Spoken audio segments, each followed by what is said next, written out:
No food, no water. Only the Apache widow's milk kept him alive in the ruthless desert. Before we dive into the story, don't forget to like the video and tell us in the comments where you're watching from. The desert was vast and pitiless. The horizon shimmered with heat, the sky washed white by the sun, and the wind carried only dust across the rocks and sand. Cole Merrick moved through it slowly, each step deliberate, his boots heavy with grit. He had been without proper food for 3 days, without water for almost 2, and every muscle in his body throbbed from exhaustion. His throat burned, his tongue thick against his teeth, and his chest ached with each shallow breath. Cole was 39, tall and rangy, with shoulders built from years of ranch work and trail riding.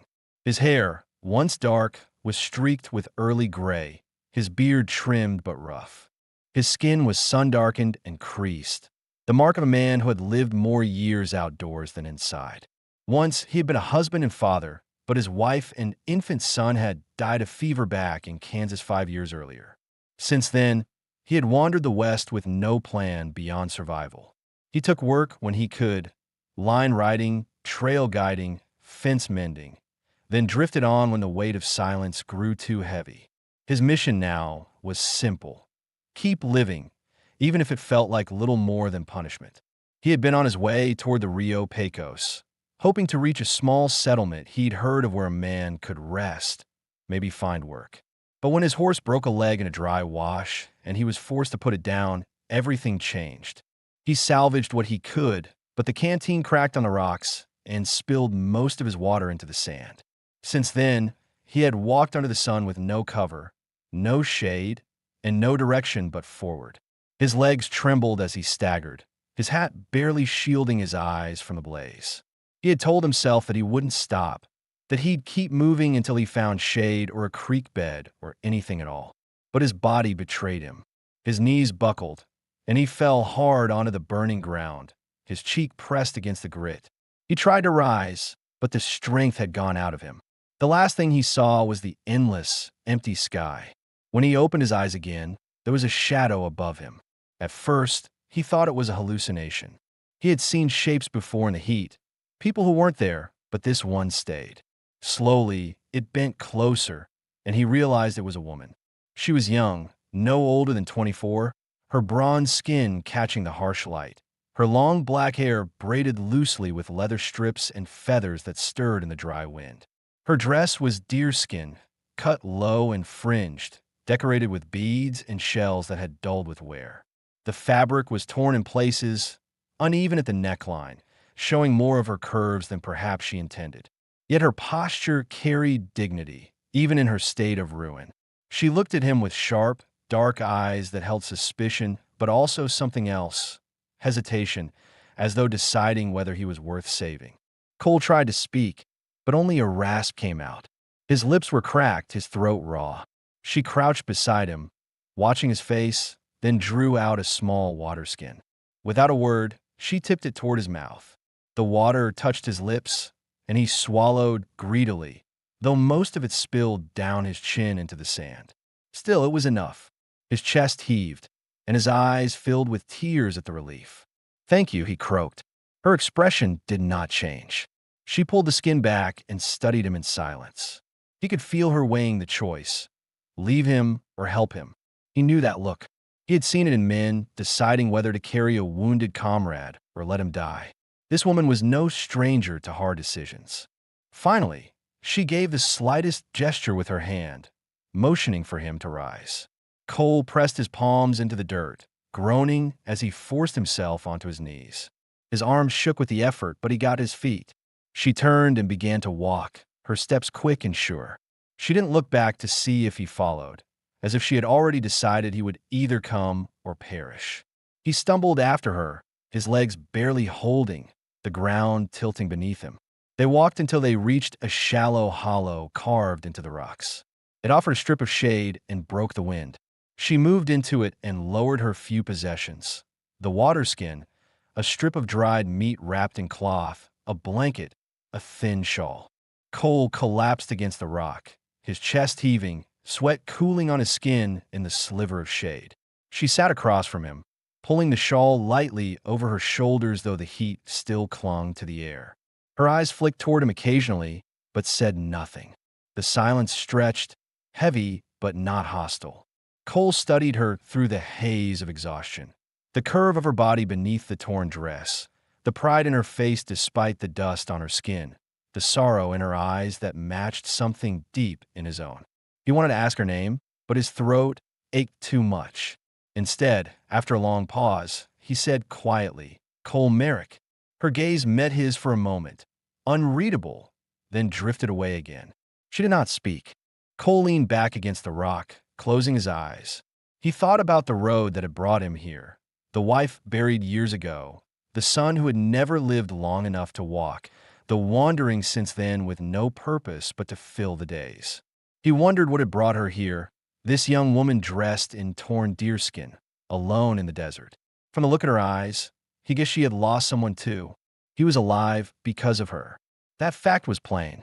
Whether she had spared him out of pity, caution, or some need for company, he couldn't say. But as he sat in the narrow shade of that hollow, the desert stretching silent all around, one thing was clear. His fate was no longer his alone. The hollow of rock gave them shelter from the worst of the sun, but the air was still dry, and Cole's chest rose and fell with ragged effort. He sat slumped against the stone for what felt like hours, listening to the faint whistle of wind as it moved across the open desert. The woman sat across from him, knees drawn close, her braid falling over her shoulder. She did not look at him often, yet her presence filled the narrow space. It was a strange comfort for a man who had grown used to silence as his only companion. He thought about what he did not know, questions that hung in his mind even as his body struggled with weakness. Who was she? Why was she out here alone, carrying nothing but a water skin, a blanket, and scraps of food? Most women, most people at all, would have perished long before making it this deep into the desert. And why had she bothered to keep him alive when she could have left him in the dust? Cole's thoughts circled as he shifted against the rock, sweat drying on his skin. Finally, he found the strength to speak. His voice was rough, barely more than a growl. "You got a name?" For the first time since he had woken under her shadow, her eyes locked with his. They were dark and steady, reflecting both suspicion and the weight of something unspoken. She hesitated, as if deciding whether he had earned even that much of her. At last, she answered in a low, accented voice. "Naya." He repeated it softly, testing the sound. "Naya." He gave a short nod, as though committing it to memory. Her face remained guarded, but the smallest shift in her shoulders suggested she accepted the exchange. It was the first word she had offered him, and he knew better than to press her for more. Trust would not come quickly, not in this place, not between two people with too many scars. Cole leaned his head back against the stone, closing his eyes. He thought of the listeners who might ask, why was she out here alone? Why would an Apache woman, young and strong, risk wandering the desert with nothing but scraps? He understood enough of the frontier to guess. War, raids, and vengeance had driven whole families apart. Some widows were cast out, blamed for their husbands' deaths, treated as burdens. Her eyes carried that kind of sorrow, the kind that spoke of being left behind by her own people. As the heat slowly faded and the desert shifted toward dusk, Cole found himself able to sit up straighter. His body ached, but water had given him strength enough to think. He glanced toward Naya. "How long you been out here?" he asked. She didn't answer immediately. Instead, she pulled at the hem of her torn dress, adjusting it across her chest, her movements slow and careful. Finally, she spoke. "Since spring." Cole frowned. That meant months. Months alone in the desert, surviving on what little she could hunt or gather. He studied her again with new respect. She was no fragile figure, despite the torn clothing and dust. She was alive where most would not be. "I was heading for the Pecos," Cole said after a while. "Lost my horse 2 days back. Figured I'd walk till I found water or didn't." He shook his head, bitter at the truth. Would have been the second. Naya's gaze lingered on him, unreadable. "You carry loss," she said simply. Her words struck deeper than he expected. He wanted to ask how she knew, but he didn't. A man who had buried his wife and son didn't need to be told that grief left marks plain for others to see. Instead, he shifted the subject. Your husband. The silence stretched. Then she answered in a voice stripped bare. Killed in a raid. My people turned from me. Cole didn't ask more. He had his answer, and it explained why she was here, carrying only scraps, wary of strangers. She had been cast out, left to fend for herself. He felt a hard knot of anger stir in his chest. Not at her, but at the cruelty of it. He knew what it meant to be abandoned by everyone you trusted. As darkness crept over the desert, the air cooled. Naya moved to gather dry brush, her steps quick and sure even in fading light. Cole tried to rise and help, but his legs faltered and he sank back down. She returned with enough to spark a small fire, the glow pushing back the chill. Cole stretched his hands toward it, feeling the warmth seep into his bones. The silence between them was different now. It was no longer the silence of strangers, but of two people carrying too much pain to speak of it fully. He caught her glancing at him once or twice, her expression softer than before. When she passed him a strip of the dried meat she carried, he took it slowly, chewing though it was tough as leather. It settled in his stomach like stone, but it was food, and that was enough. He handed back the cloth with a quiet, "Appreciate it." Naya nodded once, her eyes steady on the fire. As the night deepened, the desert turned bitter cold. The hollow held little warmth, and Cole shivered under his thin shirt. Naya shifted the blanket she carried, pulling it over her shoulders. After a long pause, she stretched it halfway toward him. He hesitated, then moved closer, sitting beside her so the blanket covered them both. The closeness was awkward at first, their shoulders brushing, but the warmth was undeniable. Cole lay awake long into the night, listening to the crackle of the fire and the steady rhythm of her breathing. He thought of the questions the listeners might still carry. Why trust her? Why stay near her? Why not go his own way? The answer was plain in the cold air. Alone, he would not survive another day. And she, though strong, had chosen to keep him alive when she could have walked away. When he closed his eyes at last, exhaustion pulling him under, one thought anchored in his mind. They were bound together now, not by choice but by need. And in that need, there was the first spark of something neither of them had expected: trust. The fire had burned down to embers by the time Cole stirred awake. The desert night had been bitter cold, and the thin blanket barely enough for two. He found himself pressed against Naya, her hair spilling loose from its braid and brushing his arm. She shifted slightly as he sat up, but she did not move away, only pulled the blanket tighter around her shoulders. Dawn light crept over the horizon, pale and sharp, throwing long shadows across the hollow. Cole rubbed at his face, feeling the grit of dust and the soreness in his throat. His body was weak, but he was alive, and that was something he did not expect to be able to say yesterday. He looked at Naya, and the questions from before returned. Why had she chosen to save him? Why had she not just let him die in the sand and kept her supplies for herself? And what exactly was she surviving for, out here with nothing but scraps? Naya caught his gaze, her eyes steady and unreadable. It struck him that the listeners of their story would ask these same things. They would wonder what bound them together beyond survival. She seemed to sense his thoughts because she spoke first. You wonder why I kept you alive? He gave a short nod.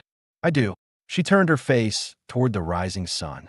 Because I know what it is to be left, to watch someone die and do nothing. I will not carry that again. Her voice was low, roughened by the dry air, but the weight in her words was clear. Cole let that settle. It answered more than just one question. She had been cast aside by her people after her husband's death. Helping him was in some way her defiance of that exile. He understood. He too carried the memory of not being able to save his wife or son. And maybe this act, her choosing to keep him alive, was a way for her to prove she still had purpose. The morning grew warmer, and the desert's silence pressed down on them again. Cole shifted, testing his strength. His legs ached, his chest still raw, but he could stand. He knew they couldn't stay in the hollow forever. "There's a settlement east," he said, voice slow. "Pecos. Small place, but it's got water, shade, and roofs." I was headed that way before I went down. Naya looked at him, not surprised, but cautious. "I know it," she said. "Not safe for me." Cole frowned. He hadn't thought of that. An Apache woman walking into a settlement built by settlers. There would be eyes, whispers, maybe worse. He understood her reluctance.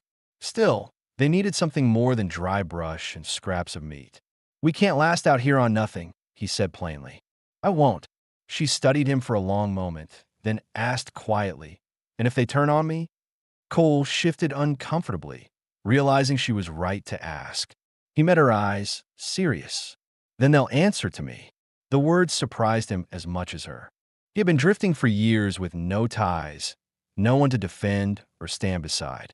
Yet here he was, making a promise. She held his gaze, searching for any sign of doubt. Finally, she gave a single nod. They ate what little she had saved, thin strips of dried venison, tough and bitter, but filled the emptiness in their stomachs. As they chewed in silence, Cole thought about the practical questions anyone would ask if they were listening to this moment. How did she survive out here for so long? What did she eat? Where did she find water? Why had no one else found her? Naya answered without him needing to ask. "North," she said, tilting her chin toward the ridge. "There is a spring, small, hidden, enough for one." Cole followed her gesture, understanding. That was how she had lasted. A hidden spring, game snared at night, roots and berries when she could find them. A hard, lonely life, but one she had managed to endure. "Why not stay there?" Cole asked. She pulled the blanket tighter. "Because it is not life, only waiting for death." Her eyes turned to him, sharp, as if to remind him he was proof of that truth. The wind shifted, carrying a faint sound. Cole stiffened, listening. Hoofbeats, far off but steady. He pushed himself up against the rock, his hand falling to the revolver on his hip. He hadn't drawn in months, but the weight was familiar. Naya's eyes narrowed, and she crouched low, gathering her few belongings with swift, silent movements. Cole peered over the rock's edge, scanning the horizon. A small group of riders moved along the ridge to the west, too far to see their faces, but close enough to send unease crawling through him. He counted 3, maybe 4. Drifters, ranch hands, or something worse. In the desert, men rode armed for a reason, and not all reasons were good. "They pass," Naya said softly, though there was no certainty in her voice. Cole shook his head. "Maybe, but if they've seen the smoke from the fire, they'll come." The tension thickened between them. Naya clutched the water skin, her eyes flashing with quiet resolve. Cole's mind raced. Weak as he wasn't in shape to fight, but he wouldn't let her stand alone either. He glanced at her again, noting the lines of strain in her face, the calm way she steadied her breath. She wasn't afraid of danger. She had lived with it too long. They crouched together in silence as the riders drew closer, their voices faint on the wind. Cole gritted his teeth, ready to make good on his promise if it came to it. He felt Naya's hand brush his arm briefly, not in fear, but as a wordless signal. Whatever came next, they would face it side by side. And for the first time in years, Cole realized he wasn't only fighting for his own survival. The sound of the riders carried closer on the wind, the rhythm of hooves echoing across the empty ground. Cole pressed himself lower behind the rock outcropping, his hand tight around the worn grip of his revolver. He hadn't fired it in months, preferring work and silence over blood, but he knew if it came to it, he would have no choice. Naya crouched beside him, still as stone, the water skin held to her chest, her braid brushing against her cheek. She did not tremble. Cole's thoughts churned. If they were just ranch hands, maybe they would pass. If they were drifters or scavengers, then trouble would come looking. Anyone who stumbled on an Apache woman and a half-dead cowboy in the desert would have questions. And those questions would not be friendly. The riders slowed near the ridge, their voices faint but clearer now. Cole caught pieces, English with a rough drawl, laughter that carried cruelty. His jaw tightened. He knew the type. Men without work or land, roaming for whatever they could take.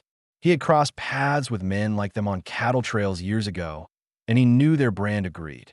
Naya's eyes flicked toward him, sharp and questioning. What do we do if they come?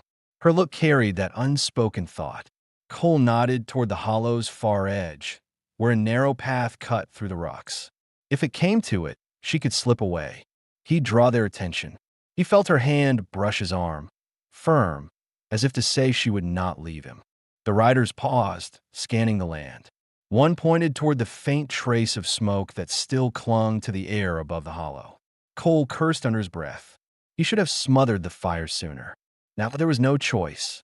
He raised his revolver, steady despite the weakness in his arms. The men drew closer, three in all. Dust clung to their coats, rifles slung across their saddles. One wore a red scarf at his neck. Another had a crooked hat that shaded mean eyes. They reined in at the edge of the hollow, peering down. Well now, the man in the scarf drawled. Ain't this something? Thought I smelled smoke. His gaze fell on Naya first, her bronze skin and torn deerskin dress. His smile widened, ugly. Look what we got here.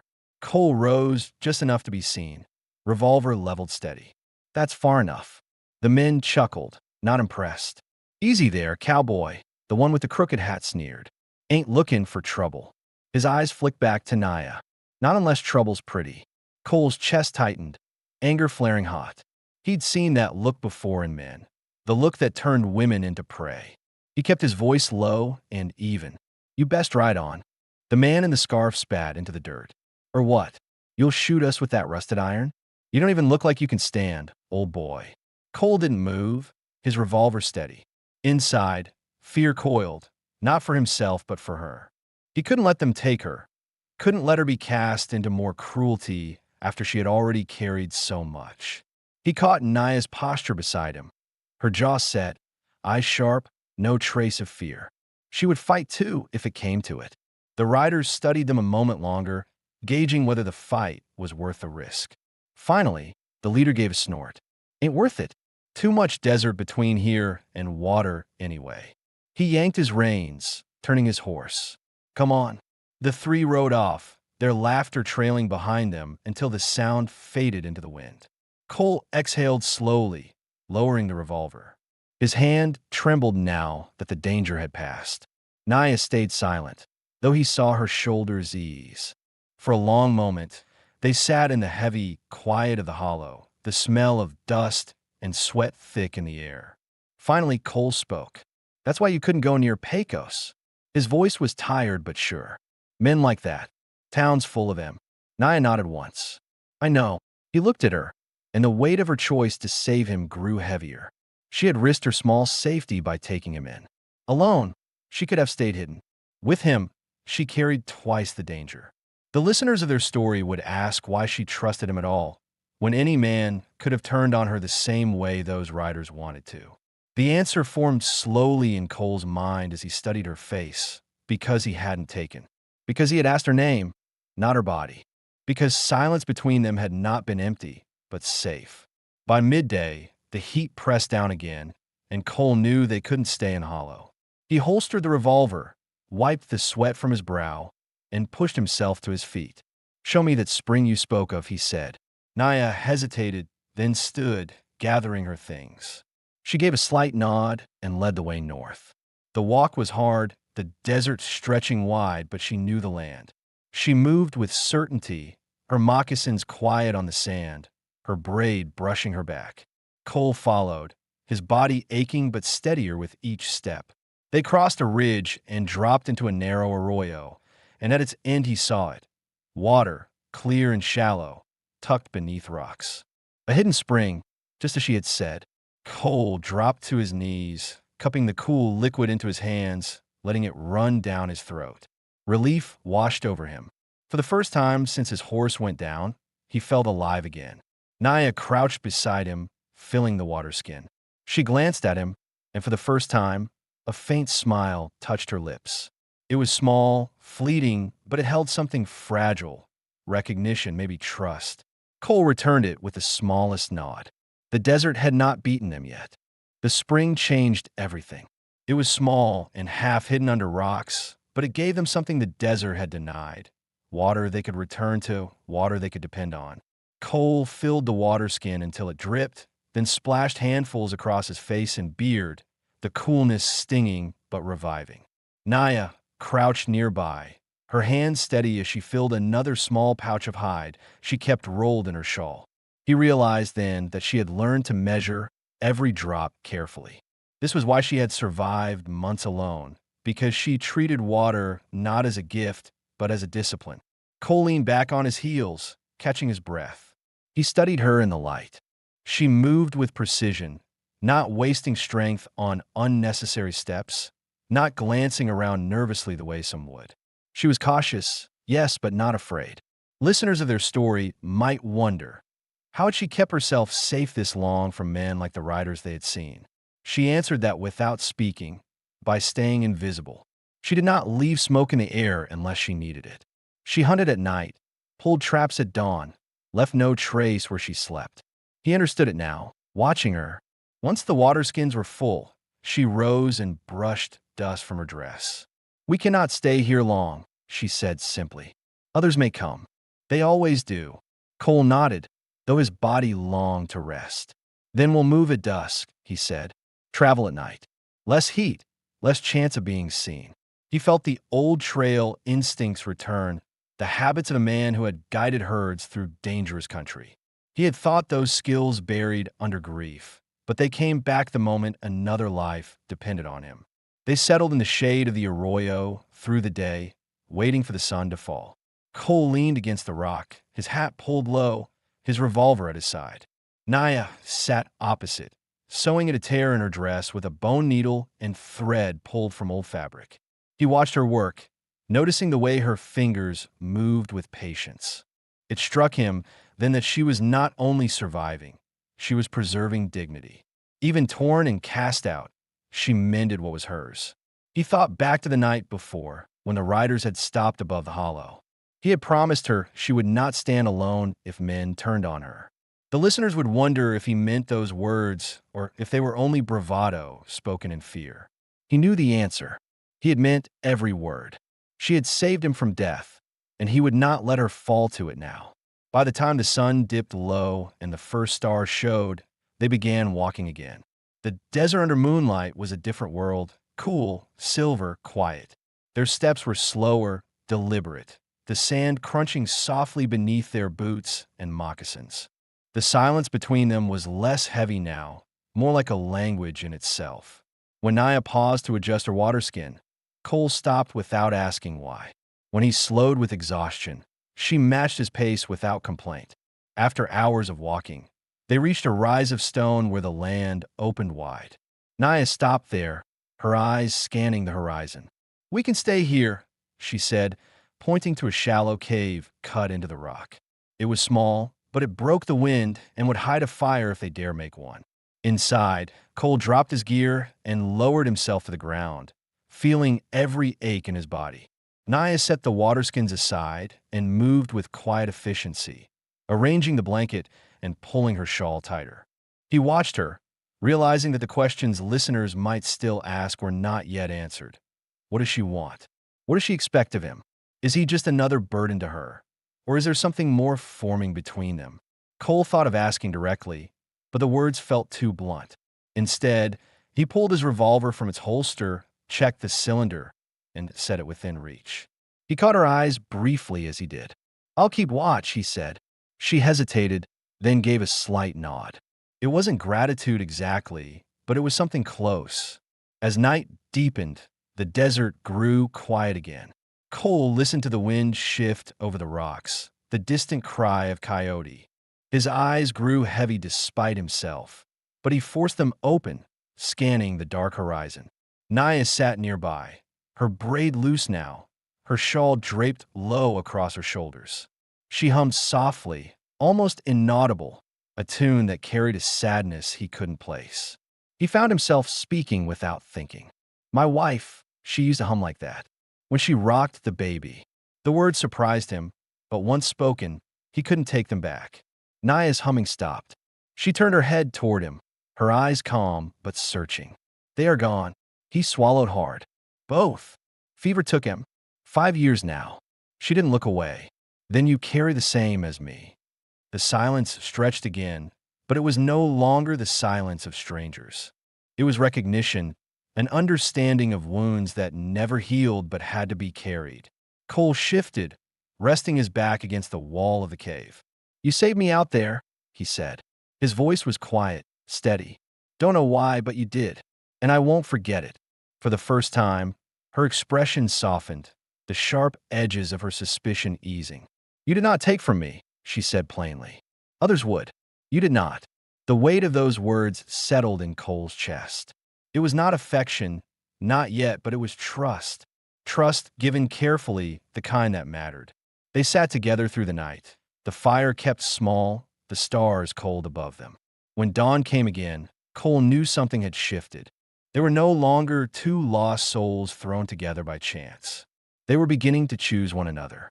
The cave sheltered them through the night, its walls holding in just enough warmth from the small fire to keep the cold desert air at bay. Cole had dozed only in fragments, his revolver always close, his ears tuned to every rustle of wind outside. When dawn arrived, the fire was nothing but gray ash, and Naya was already awake, sitting cross-legged and plaiting her hair back into a braid. Her movements were slow, deliberate, her eyes fixed on the task, as though it was the one part of life she could still control. Cole rubbed his stiff neck and sat up, the grit of the ground clinging to his shirt. He realized something then that the listeners of their story would no doubt have wondered since the beginning. How much strength did he really have left, and could he still carry his weight beside her? He had been the one rescued. He had been the one nearly gone. If he was to stand equal to her in this new bond, he needed to prove that he wasn't just another burden. He got to his feet and stepped outside the cave. The early sun had not yet burned away the coolness, and the desert stretched wide and pale. He scanned the horizon carefully, a habit that had stayed with him since trail work, when danger could come from a raiding party or from cattle scattered too far. He saw nothing but rock and sand. Relief for now. When he returned inside, Naya glanced up. She had tied off the braid and now set about mending the strap of her moccasin with the bone needle. Cole crouched near the fire pit and said, "We'll need wood. Can't stay here without it." She studied him a moment, then gave a short nod. "I will show you where brush grows." They spent the morning gathering what the desert offered: dry mesquite branches, brittle sage, and twisted roots that burned slow if stacked right. Cole's legs shook with the effort, but he forced himself to keep pace, unwilling to let her think he was too weak to pull his share. She carried more than him without complaint, but she noticed, and when they stopped to rest, she offered him water first. He accepted with a brief nod, their eyes meeting in a quiet exchange that carried more weight than words. The listeners might still ask, what was their plan? Were they drifting without aim, or was there something they were working toward together? Cole answered that question out loud, not only for himself but for her. "If we stay by the spring, we got water. With wood gathered, we can last. Game's thin, but I know how to set snares. Could even rig a shelter better than a cave." Naya paused, considering his words. For months, she had moved alone, never staying long in one place. Her survival had been built on caution, on never trusting that safety would hold. But Cole was speaking like a man who meant to stay, who meant to build. "Finally," she said, "shelter means you plan not to leave." He met her gaze. "Not planning to. Not unless you want me gone." Her eyes narrowed slightly, studying him as if weighing the truth of his words. Then she returned to her work, but her silence was not rejection. It was agreement without being spoken outright. Through the day, they worked together. Cole showed her how to set a wire snare in the narrow path of a rabbit run, using scraps of metal he had carried at his belt. She showed him where edible roots grew shallow under certain shrubs, pulling them with practiced hands.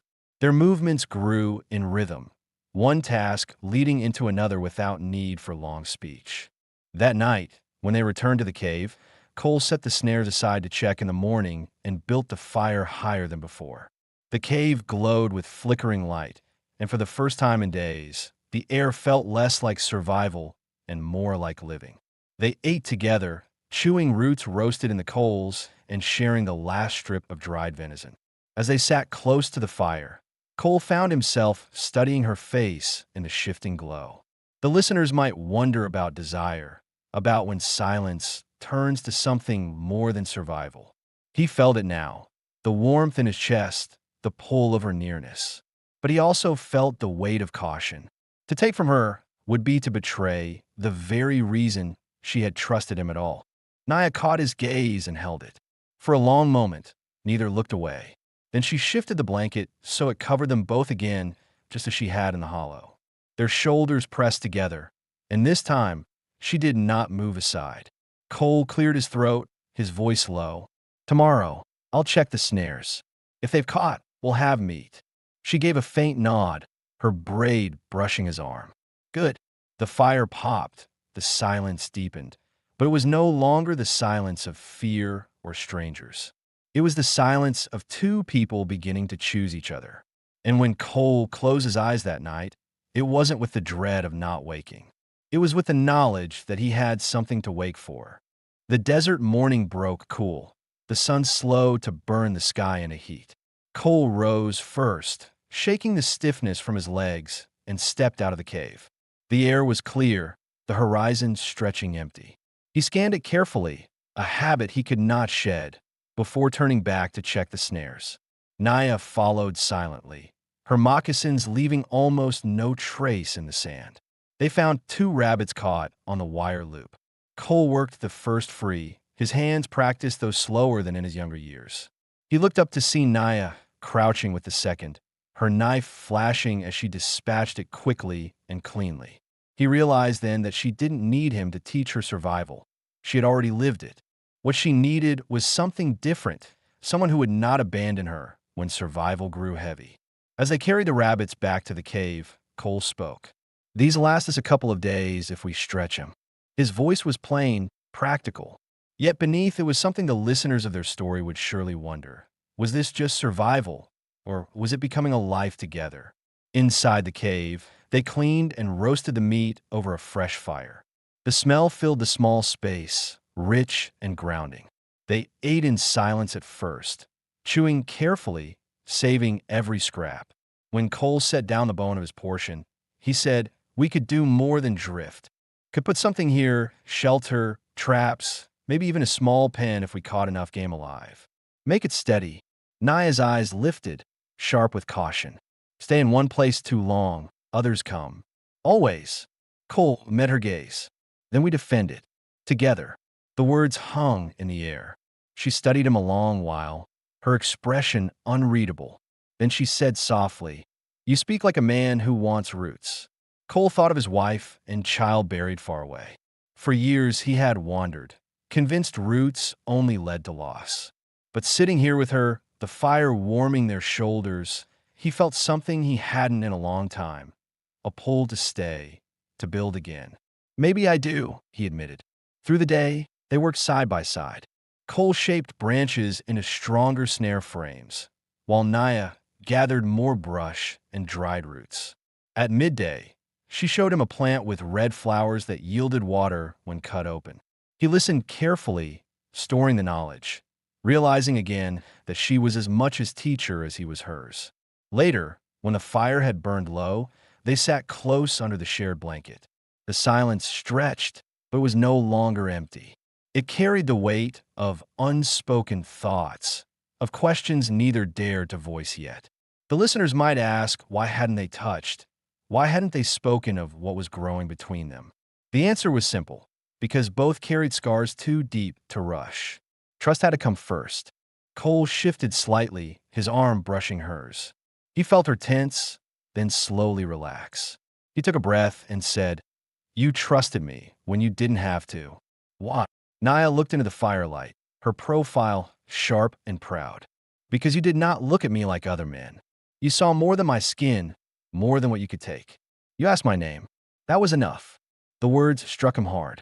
He thought of the writers who had looked at her with hunger, of the loneliness that had followed her since her husband's death.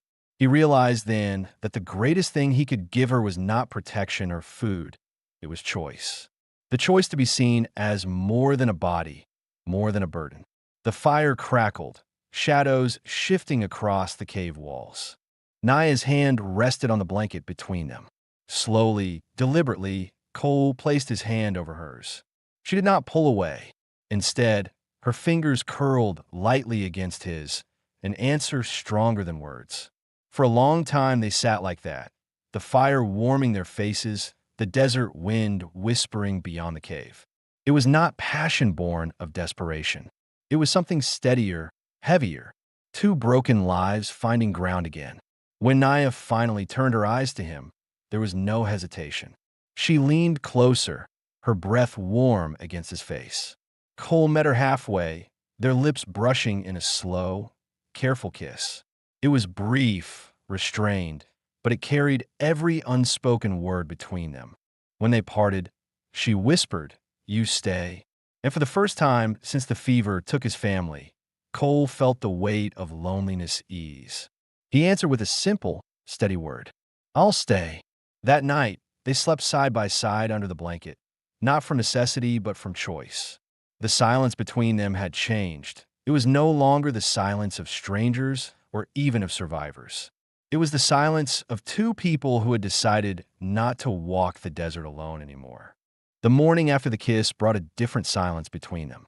It was not strained but heavier, filled with the memory of what had passed in the firelight. Cole woke first, shifting under the blanket where Naya still lay close. Her braid had loosened in the night, strands of black hair falling across her cheek. He watched her a moment before rising quietly, careful not to wake her. Outside, the desert stretched pale and endless under the first wash of dawn.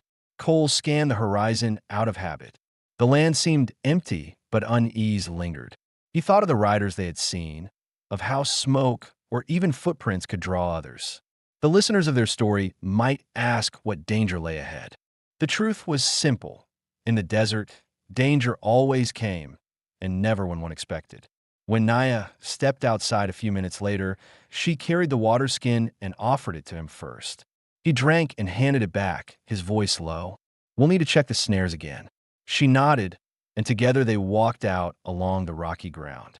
Two of the snares were empty, sprung by wind or passing animals, but one held another rabbit. As Cole freed it, he thought about the question that would nag any listener. What was their future? Were they only surviving day by day, or building towards something permanent? He had begun to feel the answer, though he wasn't sure if she shared it yet. On their return, the faint trace of hoofprints near the arroyo stopped him cold. He crouched, studying them. Fresh. For horses, maybe 5, moving slow, not far off. His jaw tightened. "We've been seen." Naya crouched beside him, her eyes narrowing at the prints. "They will come back." He rose, scanning the horizon. "We'll have to move tonight. They'll follow the water, and the spring won't stay hidden." They returned to the cave and prepared. Cole checked the revolver, cleaned it with careful hands. Naya gathered what little food remained and wrapped it tight in cloth. She didn't question his judgment. She knew the desert as well as he did. But he saw the tension in her face, the memory of being cast out, hunted, left to fend alone. By dusk, they left the cave, moving north along the ridge. The desert night was cool, the stars sharp overhead. They kept low, avoiding open ground, their steps careful and quick. But near midnight, the sound came again, hooves closer this time. Cole pulled Naya into the shadow of a rock ledge, his revolver already drawn. Voices drifted on the wind. The same rough drawl as before. "Tracks head this way. Ain't far." Cole's heart pounded, but his hands stayed steady. He looked at Naya, and for a moment they needed no words. If the riders came, they would fight together. The men rode into view, 3 of them, rifles slung, eyes scanning.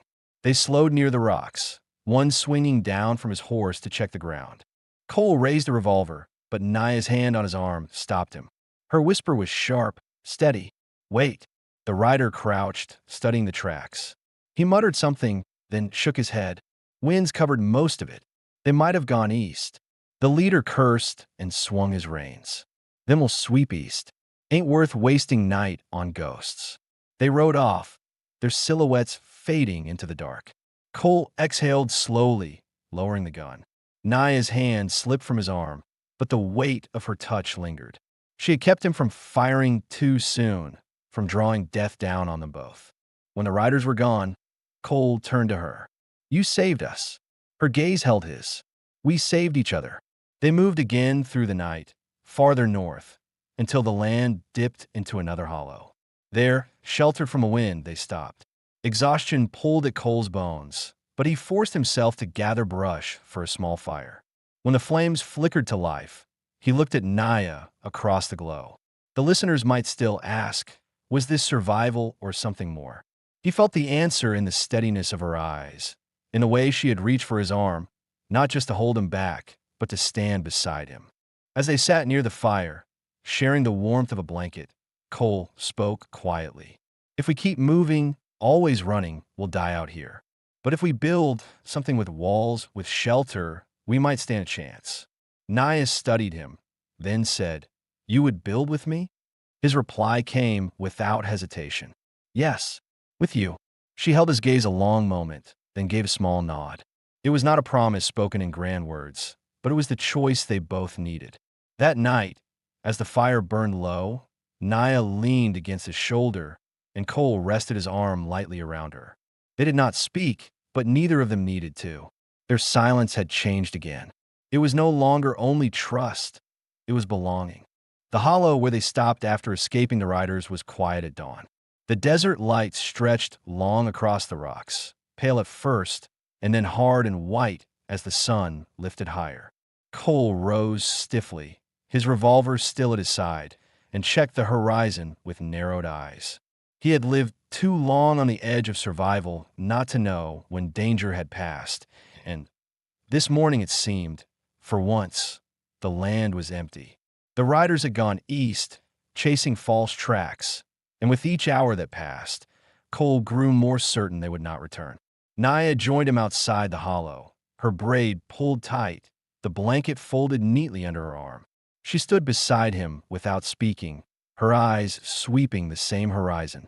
It was the first time Cole realized that watching the land had become something they did together. Two pairs of eyes instead of one. Two people sharing the weight of vigilance. They returned to the fire pit, where the embers still smoldered. Cole crouched and stirred the ash with a stick. "We can't keep moving forever," he said quietly, his voice gravelly from sleep. "The desert will eat us alive if we keep running."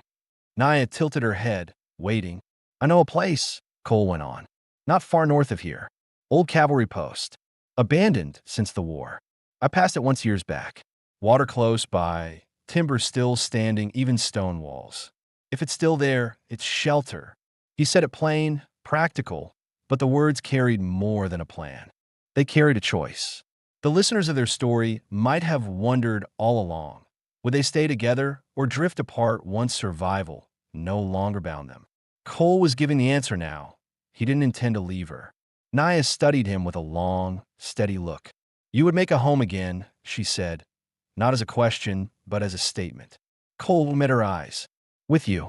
For the first time since he had met her in the desert, her expression softened in a way that left no trace of suspicion.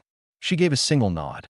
By midday, they were walking north, moving cautiously but with direction. The land shifted from flat sand into broken ridges, where brush and scattered mesquite gave shade. They stopped once at a dry wash, where Cole pointed out fresh tracks of deer. "Means game still runs here," he said. It was another sign that the land could sustain them. Hours later, as the sun fell low, they crested a ridge and saw it, the remains of the outpost. Stone walls still stood in places, half crumbled but strong enough to be mended. Weathered timbers jutted from the ruins, and the faint line of a spring cut through the nearby ground. It wasn't much, but it was something. Cole stopped on the ridge, looking down at it, his chest tightening with a strange mix of fear and hope. He had sworn never to root himself again after burying his family. But with Naya at his side, the thought of staying no longer felt like a curse. It felt like a choice. They entered the ruins carefully, Cole with revolver drawn, checking corners. No one lived there now. Only dust, silence, and the bones of a place once meant to endure. Naya set her blanket down inside the walls and looked around. "It is strong," she said simply. Cole nodded. We can patch it. Roof it. Make it ours. They worked until dusk, clearing rubble, gathering brush for a fire inside the stone walls. Cole hauled old timbers into place, while Naya swept the floor clean with a branch broom. By the time the fire burned steady, the outpost no longer felt abandoned. It felt claimed. That night, as they sat close by the flames, Cole thought of the listeners' final questions. Would they ever speak of love, or only show it in silence?